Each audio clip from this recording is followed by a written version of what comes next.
दोस्तों आपका अपने YouTube channel Prajapati digital India में बहुत बहुत स्वागत है। दोस्तों EPS 95 पेंशन धारकों ने 7 दिसंबर 2023 को रामलीला मैदान में एक प्रदर्शन करने का घोषणा NEC के चीफ कमांडर अशोक रावत ने की है।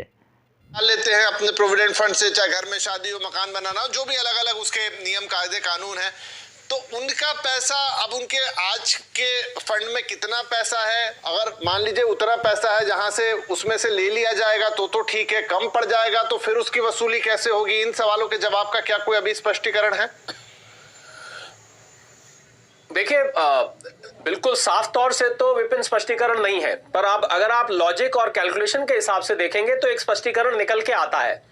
वो ये आता है कि अगर आप मान लीजिए 50,000 रुपए बेसिक का 8.33% लेके चल रहे हैं, जैसे पहले की जो स्कीम थी 1995 वाली, उसमें 1,000 से लेके 7,500 तक पेंशन बन सकती थी, जो मैक्सिमम पेंशन बन सकती थी, इससे ज्यादा नहीं बनती थी। अब मान लीजिए आप पेंशन 6 गुना ज्यादा चाहते हैं, तो 6 गुना ज्यादा का मतलब है मेरी पेंशन जो मैक्सिमम है वो 45,000 रुपए महीने तक पहुंच रही है। मैं एक उदाहरण के तौर पे ले रहा हूं। तो अगर मुझे पेंशन 45,000 रुपए या 50,000 रुपए महीने की चाहिए, तो मुझे जो अब मेरे EPS में जो कंट्रीब्यूशन है, जो कॉर्पस है, वो कॉर्पस 8.33% के हिसाब से मुझे उसको टॉपअप करना पड़ेगा। अब सवाल उठता है ये टॉपअप कैसे होगा? या तो आपके जो प्रोविडेंट फंड में जो बैलेंस है उसमें से आप उधर ट्रांसफर करने का ऑप्शन दिया जाएगा कि ये, क्योंकि ये आपकी मर्जी है, प्रोविडेंट फंड अल्टीमेटली आप ही का पैसा होता है, आपकी मर्जी है, आप उसको लमसम लेना चाहते हैं या आप उसको पेंशन की तरह से लेना चाहते हैं, मतलब आप कम्यूट कराना चाहते हैं या पेंशन लेना चाहते हैं, क्योंकि जैसा कि मैंने कहा ये एक एन्युटी स्कीम की तरह है। अशोक राउत, राष्ट्रीय अध्यक्ष नेशनल एजुकेशन कमेटी, और ये मेरे साथी। अशोक जी, आपने आज प्रेस कॉन्फ्रेंस की है, क्या मकसद है इस प्रेस कॉन्फ्रेंस का? देखिए, हम EPS 95 के राष्ट्रीय आंदोलन छेड़ रहे हैं उनके पेंशनर्स के लिए। जो पेंशनर 60 साल की उम्र से ज़्यादा है उनको 200 से 2,000 पेंशन मिलती है।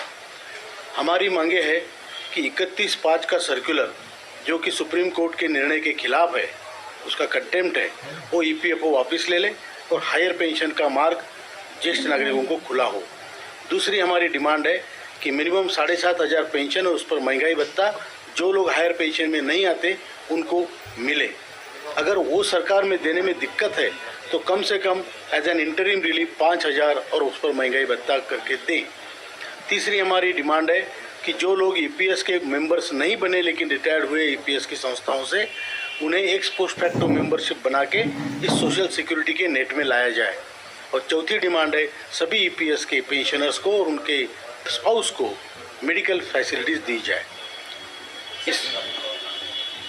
इसके लिए हम 7 दिसंबर को रामलीला मैदान में पूरे भारतवर्ष से बड़ी संख्या में वृद्ध लोग, ज्येष्ठ भारत वहाँ जमा होगा और एक बहुत बड़ा आंदोलन खड़ा किया जाएगा।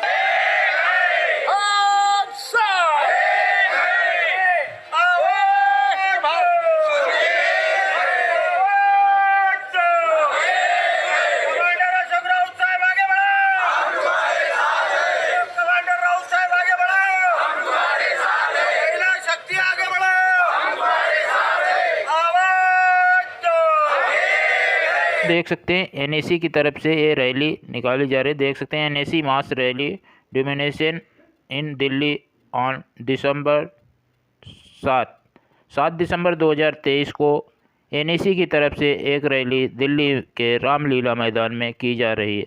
अपनी 4 सूत्रीय मांगों को लेकर के जो EPS 95 पेंशन धारकों की है, उसको दो बार प्रधानमंत्री जी से मुलाकात भी की है। उन्होंने आश्वासन भी दिया, लेकिन आश्वासन अभी तक ना पूरा होने के कारण EPS 95 पेंशन धारक अब 7 दिसंबर 2023 को रामलीला मैदान में प्रदर्शन करने जा रहे हैं। तो दोस्तों, ज़्यादा से ज़्यादा संख्या में EPS 95 पेंशन धारक रामलीला मैदान 7 दिसंबर को पहुँचे। कमांडर अशोक रावत जी का यह संदेश।